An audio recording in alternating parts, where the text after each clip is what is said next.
coming to school here.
That always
belt tightening that needs to happen is not in any way a message that I am pessimistic about our future. I'm very optimistic about our future together. This is simply a time for us to recalibrate and to really link arms as we go through some, especially external changes that we simply need to react to. And so I wanted to share that those insights with you this morning, and I certainly would take any questions if you have them, and maybe I'll see if you do. Yes. You mentioned the enrollments were up. Do you have the total numbers there for us? I did not. Well, the total number of enrollment is about 20, just shy of 2,200 students. Each county's number. Actually. Oh, each county's number. Did I bring the actual number? I only brought the amount up. I can get it for you. I can send it along for the minutes if that's helpful. Yes, I only brought the rate of change. So sorry, but good representation. But I've also met some students from farther afield that are also making use of the education that we offer, and they certainly are a help in terms of the vibrancy of the campus. Anything else? All right, I'm going to turn the podium then over to our Vice President, Keith Kaplan, who's going to talk with you about our capital, and I think with the help of Mark Morin. Thank you, President Herbst, and I'm not sure if I'll need this. I really appreciate everybody taking time today to meet with us. One thing that I committed to you, I'm relatively new to, not 67 days, but I'm pretty new. This is our first week of our new fiscal year. Let's get right into the financial stuff. And so it's my first week of a new fiscal year here. I started here in January, so I've got to know most of you in the time that we've been together. A lot of it was getting built up towards the new at the time budget, getting myself familiarized with the finances here, and getting an understanding of what our resource requirements were going to be for fiscal 25-26, so that I could articulately. Well, first, though, we could get a budget that made sense, and I give kudos to Eric Conduzio here, our budget analyst, who I think has an incredibly acute understanding of the financial needs of the college. And did a great job of putting together the budget, but then to be able to explain it to you folks. But the fact is, I don't see that as being a one and done. We just get together once a year and talk about the budget. One commitment that I had to you, and to myself, in order to be effective at this job as Vice President of Administrative Services and Treasurer, the Treasurer part of it is to interface with you folks on a periodic basis, so there's no surprises at budget time, and that you guys have a continuous understanding of our changing needs as we get through time. There's a lot changing out there. The President did a very good job of explaining some of those externalities that are going on. For the time being, for this year, it's a year of adjustment. We have the Reconnect program that's going to do some great things for us in terms of recalibrating us as a campus, getting us ready. But we foresee for the year after this, the possibility of some serious financial challenges from the state, and I'm sure you as county officials see that as well. And so we all have to be ready for that. And so let's connect on a periodic basis. I'd like to have, I'm not sure if it will be necessarily in person. It could be, we could have Zoom discussions. I can come to you, you can come here, but I would like to have a couple of more of these types of discussions with the relevant committees. So at least you folks are as knowledgeable as possible what's going on with us as a college. So that's just a commitment I wanted to make. And so without further ado, though, let's focus a little bit on capital. With that, I'd like to please bring up Mark Morin, who I'm sure many of you know is our Executive Director of Facilities. Would you like me to advance slides? Sure. Okay. Thanks. Hi, everyone. I think I've met most of you at the county board meeting separately.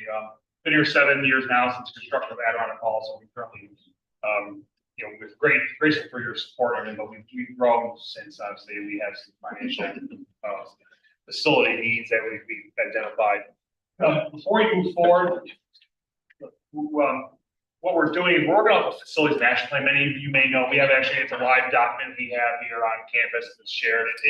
It's professional services with engineering, structural, architectural, tied into one document. It lays out the groundwork for the next 10 years of the college. It comes out of post-COVID, so pretty much 2022 to 2032 is what we're looking at for the next 10 years of growth. We get our next slide here. Yes.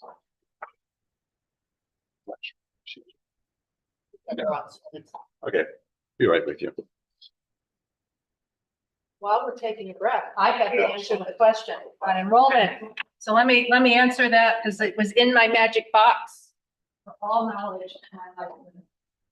Total enrollment of students from Warren County is 648.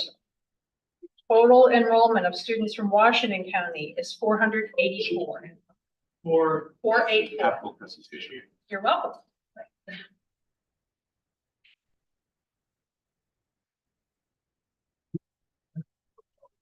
Fantastic. So you guys thought you were gonna go through another budget? Some other budgets. We want to do that to you. So as Keith mentioned, our facility needs moving ahead. We kind of laid out the next 10 years of where we're at. Again, as I mentioned, the facility master plan is coming out of COVID. So 2022 to 2032 is our plan. As of today, we're kind of planning out the next 10 years. The dates are a little different, but the projects are still within the scope of our facility master plan. So, before we move ahead, we just kind of share where we were in the past and where we're going currently. Coming out of COVID, we had some higher education, PERF funds that were federal dollars that were also matched by New York State. So those were dollar for dollar reimbursements. Those were restricted to air quality, mechanical kind of upgrades that support the COVID relief. We identified in our facility master plan, Washington Hall was our first one, about $2.5 million, $0.3 million of just ventilation upgrades to this building that we take care of with that. The year after, we identified roof replacement for the Warren Hall and Student Center. Again, these are original buildings at campus. Next year, the campus will be 60 years old. These were original roofs, about $1 million each. So again, 60 years out of roof is pretty good. Again, in conjunction with ventilation on the roof. That's how we were able to do the roofs with that project. So that was last year. And then currently, we're underway on our campus electrical upgrade project that we spoke about this time last year. We're probably 30% in, and the project will go up until June or July of 26. So it'll go through the school semester and then it'll ramp up again. Probably will be shut down for May to do shutdowns, tie in the new infrastructure, get rid of the old. So again, that project was funded by both counties and part of SUNY Adirondack again, as well as the match from New York State. And then moving ahead, again, the facility master plan I touched base about. Again, it's a 10-year timeline coming out of COVID. We knew our enrollment we weren't soaring enrollment, we were kind of maintaining. So as far as our existing facilities, there wasn't a need to add square footage. We were just kind of assessing the building conditions and taking care of what we have to really, revamp the existing programs we have academically. We're not adding Adirondack halls. We're kind of going through and looking at existing buildings. What is it going to take to alleviate deferred maintenance and better use the space that we already have on campus?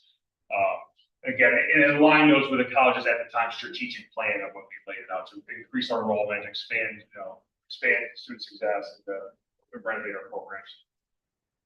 And I laid out the 10-year. We'll go slide by side. We kind of start with kind of the immediate needs coming out of COVID with our HERF funds. We weren't able to do, you never have enough money to do everything you want. To tackle those mechanical upgrades for buildings was our number one priority. Existing buildings we still have some inoperable equipment. That was our first going at existing roofs. We didn't have enough money to do obviously everything, so roofs took priority over mechanical upgrades that were needed. So kind of laying out the next 10 years, we'll go slide by slide, but kind of starting with Scoville Learning Center, we'll get into that. And then we'll follow up with ending at the gym in 2035. Here's a campus map, and you'll hear me touch base about the original 7 buildings on campus. If I lay out, we go from building 5, which is our gymnasium, next to Bay Road, number 8, 9, 4, 10, 1, that line, those are the original 7 buildings on campus. When the campus was constructed in 1966, it was just those 7 buildings. And number 6 in the back, if I may, that's the humanities building. So then the science building was number 1, currently now at our hall. We're 2 separate buildings. Every other building was added after 1966. Again, never upgrading infrastructure, never upgrading sewer, wastewater, so we've grown exponentially in 60 years, but now we're kind of going into that deferred maintenance. So, in building 8 and 9 those are the roofs I was speaking about, on my last slide. 5 being the gym, 1 down, we're currently in building 2 for reference, so running north end of campus. And the building I'll speak about next is 7. Go next slide. So Scoville Learning Center, which is just south of that building 7, and it's a 60,000 square foot building. It's our second largest building on campus.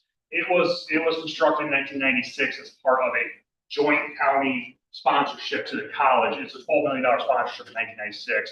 The building itself was $7 million, but at the time, 1996, the college was still electric heat, had its own sewer distribution system, its own leach system, everything stayed on campus. So when Scoville was built, we added this much square footage and personnel.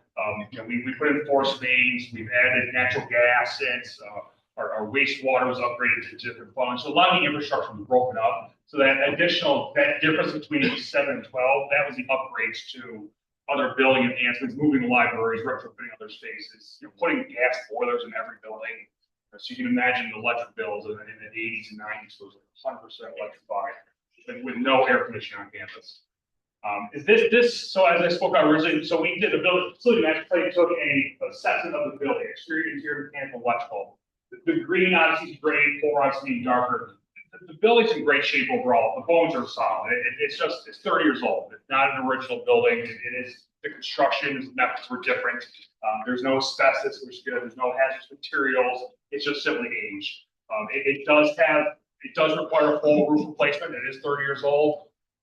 The entire mechanical system has to be revamped. It is 30 years old. The first 3 bullets are 80% of this cost. The cost to do this project, this is with local and state match. So total state match included, $45 million to get this building to where it's maintained as a facility, a deferred maintenance.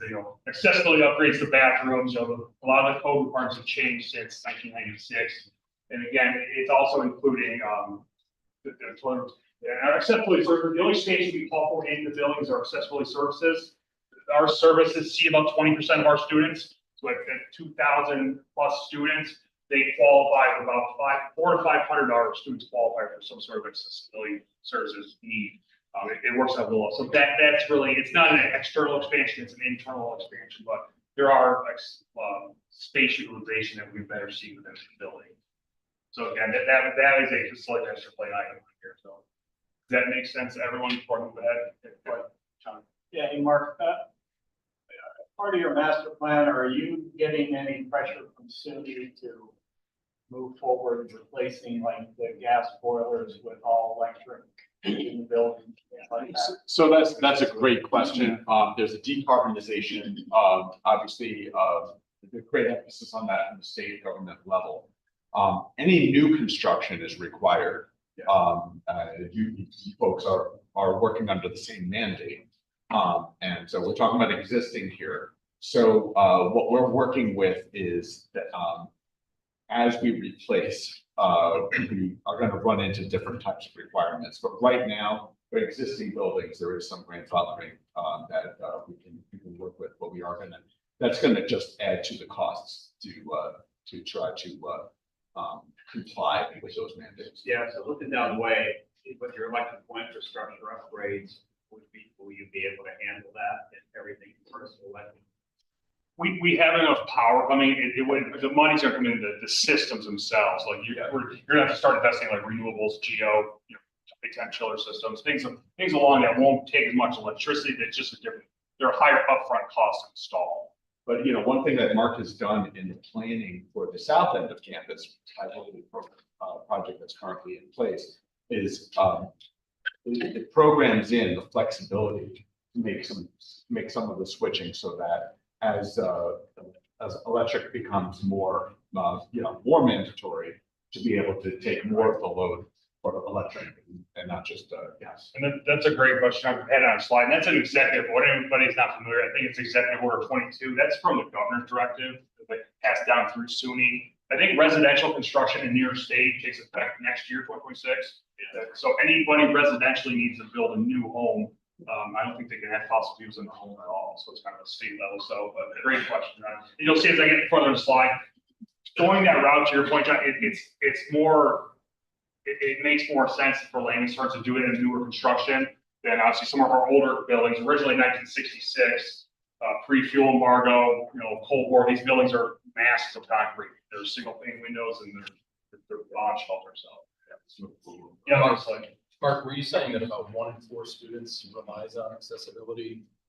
1 in 4 students qualifies for accessibility needs, whether they use it or not, it's up to them, but about 20% to a quarter of our students qualify for some sort of accessibility needs and with our services.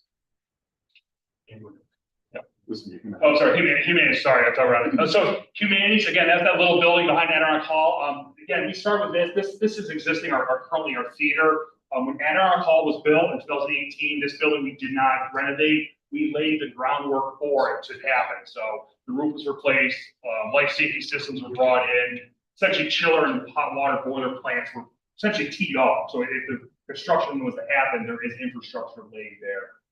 This building currently has a better need, it could suit better for different academic programs than a theater that's at now. It really is 100% deferred maintenance, $4 million deferred maintenance in a $6 million project. So the $6 million is really your additional life safety system. So it's pretty self-explanatory. It's a 19, again, one of the original buildings. These are large concrete, it's the hazardous material ready buildings. Again, improving the accessibility requirements. We have a theater that we can't, somebody in a wheelchair is not able to go to the front. It doesn't have like the route that we have here. So just the building techniques were a little different then. Next one. And then before Deer Love, humanities is kind of the swing space for anything we do at Deer Love. Deer Love was built in 1984, so it's 41 years old. It was in honor of former Deer Love, his first chair trustee for the SUNY Adirondack, original founding partner. The building was almost $4 million constructed 41 years ago. So everything in that building is original besides restrooms. We've updated restrooms. We've done smaller capital projects in-house by the college to upgrade accessibility, life safety, but it needs $9.5 million of equipment, roof, exterior, life safety, things along that line. So that's regardless of what we do academia, the building still has that need. So I just share that there. And again, we're pushing those out. We're not asking for anything right now, but it's within 10 years, we have to do some sort of upgrade to the building's systems. Gyms, we push further down the line. Again, you can kind of see the gym. The exterior's got this green. In 2019, the college put a roof on it. It was 58 years old at the time, needed a roof. So there's some, the electrical now is new going to the gym. So it's slowly been coming there. But the gym, again, being the first one on the campus, closer to the Bay Road. It was the first building constructed. So this building is the hub for all the water, all the wastewater, it serves all the original 7 buildings are fed by the gym. It's also the county, schools, towns, emergency shelter designation. So a part of this plan is kind of, not expanding the gym. It's not a field house. It's just the gym itself, bringing in accessibility and, including an upgrade to the elevator, accessibility routes, and then really a large part of this cost is mechanical infrastructure upgrades. Wastewater, again, I mentioned we're still in the original wastewater system, stormwater, domestic water. So that's what this upgrade is really for municipal. There's a lot of it, and again, including the generation. The generation not so much for the building as it is the wastewater. If we lose power, we have to close college because we can't move. Now that we have a forced main, it's everything leaves campus. So. And currently, if anyone's familiar with the town, we discharge everything all the way to Meadowbrook Road, probably a half mile behind us. So we have several thousand feet of sewer mains. So no different than anyone on you guys' town, but for our main campus, again, we're just kind of infrastructure aging. And again, not to go through each one, but kind of again, the original 7 buildings I spoke about: Student Center, Washington Hall, Eisenhower, maintenance building included. Our maintenance building built in 80 with a temporary classroom building before they built Deer Love. It's kind of passed on to facilities, so it's kind of removing the existing maintenance building, building a new one. Washington Hall has had quite a bit of renovations, as I spoke about in the first couple slides. We invested up $2.5 million. But that project essentially is the remainder of the building, the bottom floor. Again, they're heavily in the asbestos was used in the 60s. And so the exterior windows, roof, so that they all have a reoccurring life safety, accessibility, windows. Ironheart's the only building we have on campus that still has the original roof. Built in 1966, the roof is 100% original. It wasn't touched as part of the 2005 renovation because of the level of hazardous material in it. It was too costly to do, so the roof was kind of an unfortunate, just it was left in place. So at some point, a lot of this cost is the roof, windows, ventilation, building. When the building was renovated in 05, it was like, hey, we put all new rooftop on an old roof, so it's at a point now where it needs, 10 years down the line, it'll need a full 100% MEP upgrade, including the roof. So Mark, I think it would be a good idea if we just to refresh in terms of the 10-year timetable, since I'm sure many of you have incredible memories. I don't. So let's just take a look back at how that kind of plays out over time. So, Mark kind of took you in sequence of, how this would be played out. We purposely put the gymnasium out into the out years a little bit further because we haven't really determined it. Part of it is just it's so large. We did have a conversation before this with the treasurers and the county administrators just to kind of talk through some of what they saw as well. So what we're really trying to prioritize here is trying to deal with some of the more glaring deferred maintenance issues in the front and more in the front end. Not that the gym isn't, but it's kind of it's a contained building of its own. We have our students really going through these other ones. So that's kind of the prioritization that we have in mind here. And by tackling Scoville first, it has the least needs capital versus the other larger ones. If we choose to say, if we don't tackle Scoville and we wait another 10 years, you can imagine the deferred maintenance line would probably approach 12, 15 million for that one building, just as a things age. Obviously, to your point, John, Executive Order 22, again, is the decarbonization of state-run operated buildings. So it's everybody. Again, residential. So new construction as well as 2026. So anything new. And again, I think they haven't limited us yet. But the next step is limited us to a certain percentage of renovation. We'll have to start going electrified. No different than your fire and life safety codes.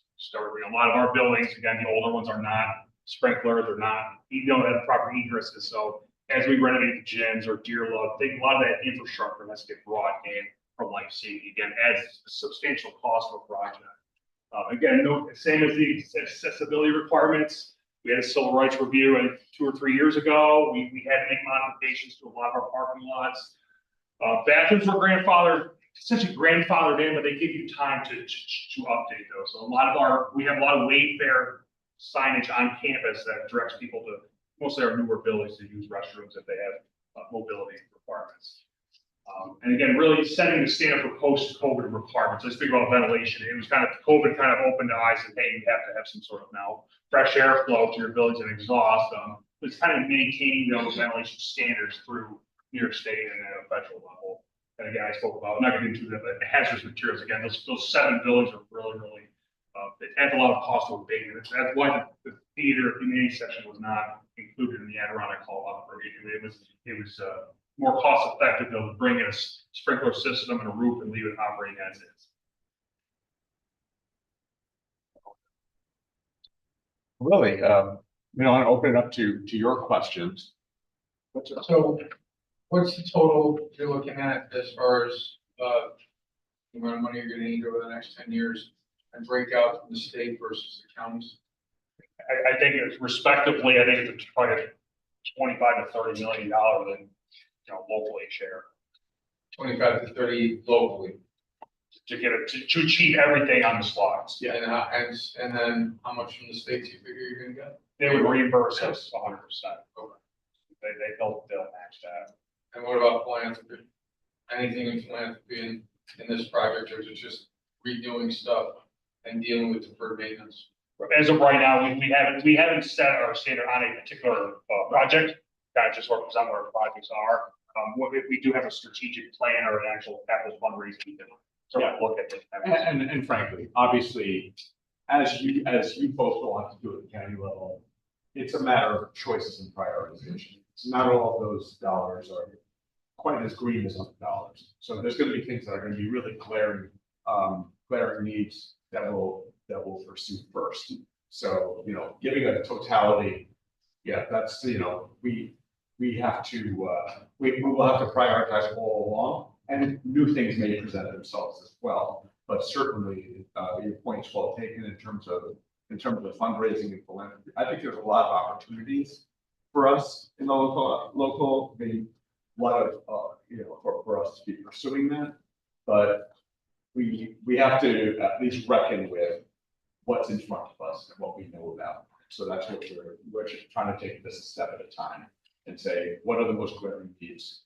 Go with that, and we'll keep you folks in dialogue all along, and we'll make those choices together, because it's money, we're all working with limited resources. And to Keith's point, really, the deferred maintenance is our highest priority, but really it's the students first. So like dear love, it's really our highest need to base on academics. It's energy wise, yes, it makes sense to do window groups, but really our student, that's why dear love's kind of the number before the GM. Any other questions? Right. So on Executive Order 22 and the situation you're in, I mean, we're not real fond of solar on our farmland, but you have roofs here that you're replacing. And there's a lot of new technology, and you have businesses right here in the county that you're in, actually in the solar business. Is there any way to partner with them on doing that with the newest and greatest technology, so it also cuts on your operating expenses? And, they talk about windows and refractories and all that, changing your heating and cooling. That's something we're looking at, that it would probably have government funding that was outside the local communities. And that's a yes and. Yes, and, I invited over Kelly Black, is here as well. And that's another potential thing for us to be pursuing, is to see where we can really maximize getting grant funding for initiatives such as that. Anything that gets us closer, gets us closer to the goal line, is going to be something we're going to pursue. Keith, a few years ago, when we approved funding for the athletic facility, we were told by Dr. Duffy that possibly community organizations and maybe other institutions of learning, higher learning, might utilize that space. Is there any opportunities for other institutions of higher learning, community organizations, even private businesses, for sharing some of the space here on the campus, and maybe generate some additional funds for the college? Yeah, that's a great question, and that's one of our goals for this year, is to much more aggressively pursue those types of external users.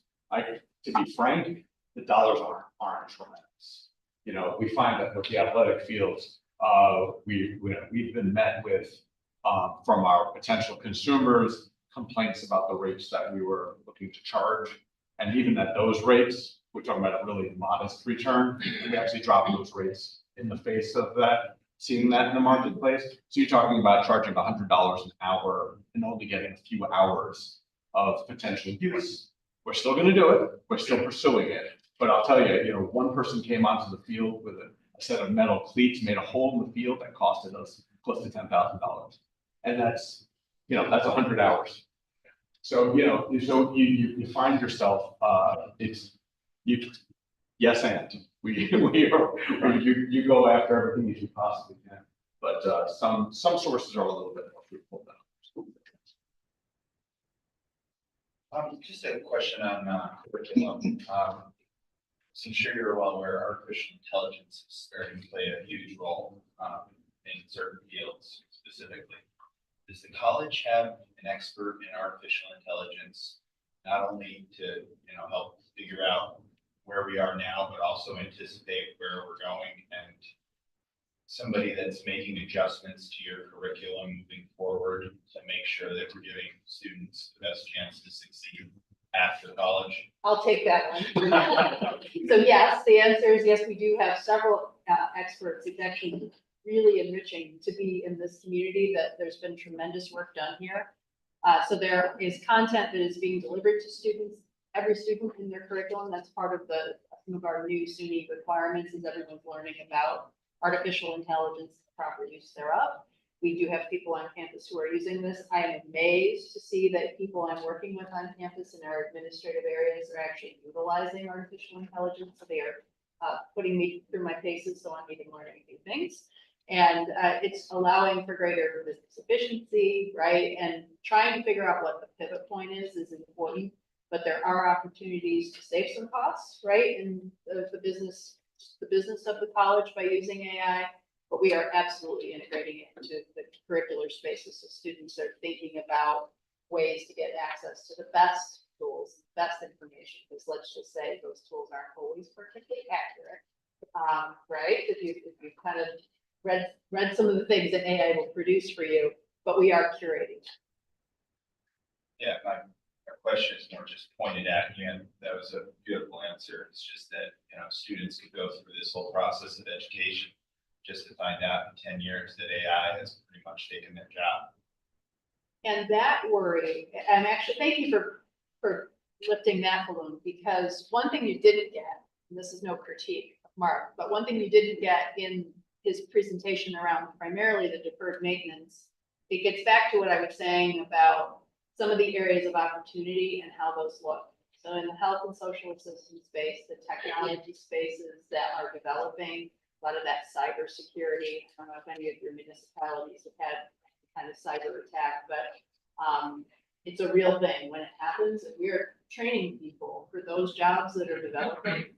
And that is where some of this facility need exists. And so Kelly does a tremendous job of bringing in extramural dollars that are doing a lot of the equipment funding for the computers and other things you need. And so there are refreshes and things going on interior to these buildings that you don't necessarily hear about in a meeting like this. But we have an aspiration to really work with, especially with development. Global Foundries is going to expand. Those skill sets are vital, and they translate nicely into a lot of different advanced manufacturing industry spaces. We'd like to be able to do more, and we're a little constrained right now. So, preview of coming attractions is to really try to pinpoint those spaces that have a lot of that hands-on kind of quality that doesn't get replaced by AI.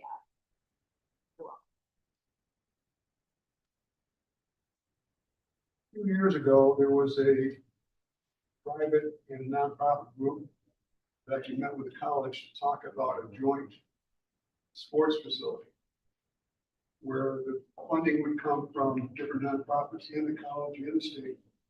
Is there ever been any interest in looking at that, about a bigger facility used by multiple organizations? Probably reducing costs and expenses. So that sounds like a perfect story. I can tell you that at school I came from, we did that with the YMCA. So I've done a deal like that. I didn't know there were people interested in that kind of thing. I thought Glens Falls are expanding the Y is what I've heard. So I don't know if there's a continuing need, but I would love to talk to people who have an interest in that, because it can work. It takes some logistics. You got to be good friends with each other when you're all going to share, because everybody wants the same time slots. But if you commit to it, it can be very, very successful for communities. That remembers back then it was, if the Y was part of representation discussing it. It was a private group who wanted to develop a sports complex. But they were doing it in terms of working with the college to build that. Yep. So he's got a great field over there. Yep. Actually, Queensbury next door, but it was a great idea. I think it sort of floundered. I'm not sure why it did. Right. I know we had several meetings that just sort of floundered. I don't know if it's still right, but it is something, I know how those things can get derailed, and it does take a big concerted focused push in order to get deals like that made. I would love to work on some of those things. We have other conversations with other facilities we have that also could really be a benefit to, I think there are a number of different ways that community-based organizations may not be an ideal setup, might not be an ideal space, that there might be some opportunities for us to do things together. So if you hear of those things in your respective communities, don't hesitate to just send us a little note, and you'll see I will jump all over it. It's the kind of stuff that I think can be quite magical for institutions and communities to start to create reasons for lots of different people to come together. The more we can do that, the more impactful it is for what the college can do for the community and what the community can do for itself. So I would love to hear more, and it may be that the time for that passed and we missed it, but maybe there is still opportunity, in which case that would be a great project to work on. One more comment. Thank you for the presentations this morning. Most of what I see is what I call bricks and mortar work that is public safety related. It's ensuring that that building and students are safe on campus. It's electricity, all those types of things. What Supervisor Patchett was discussing was a very important other side of the equation. That's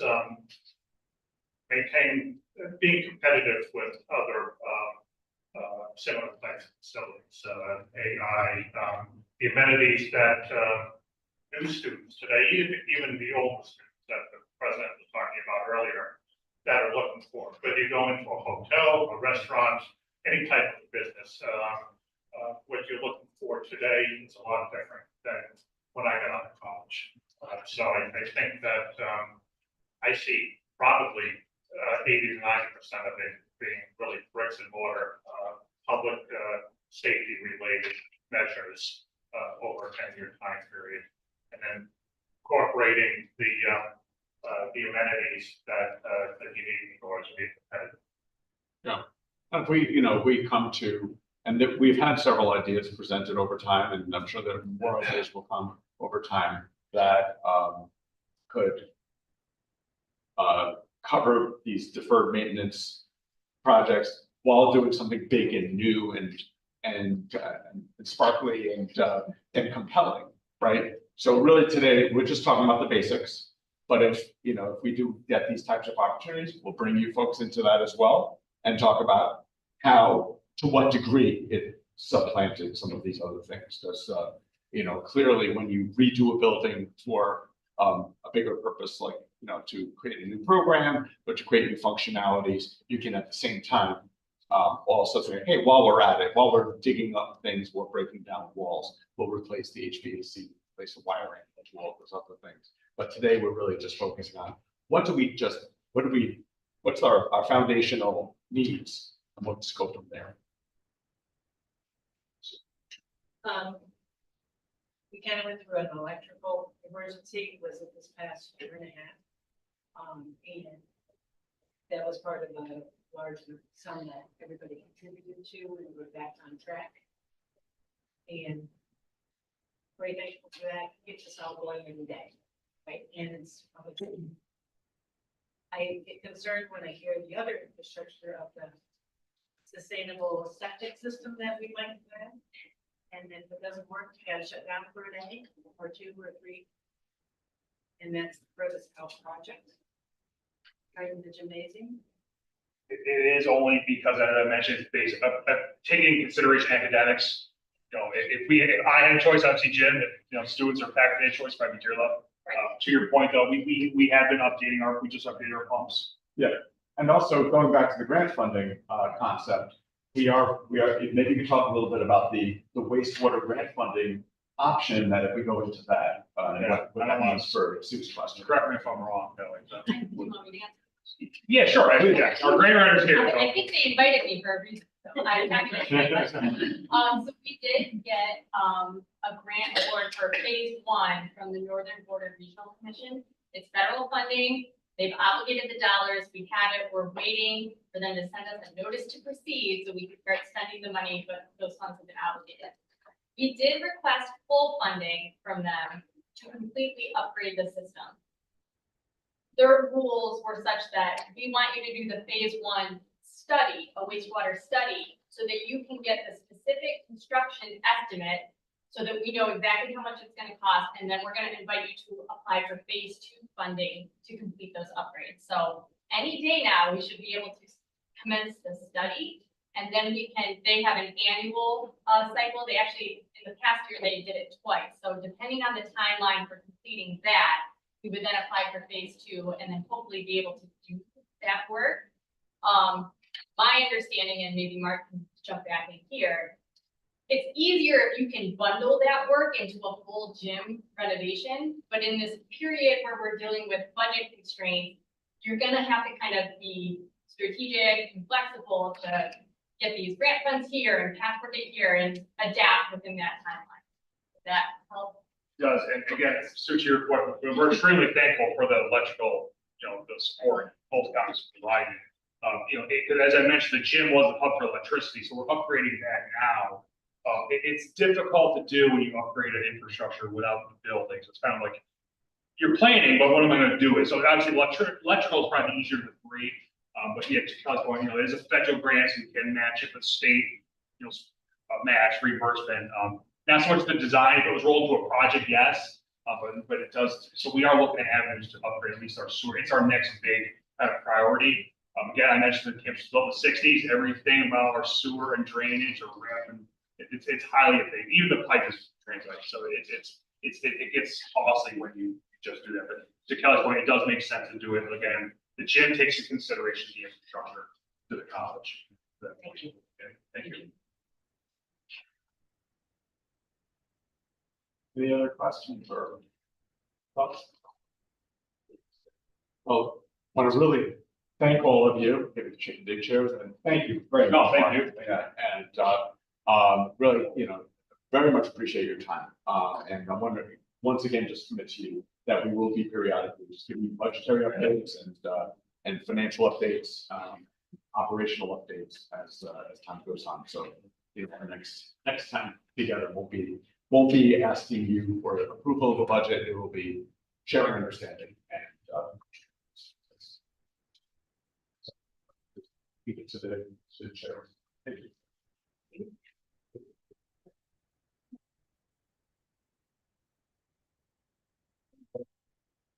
Thank you.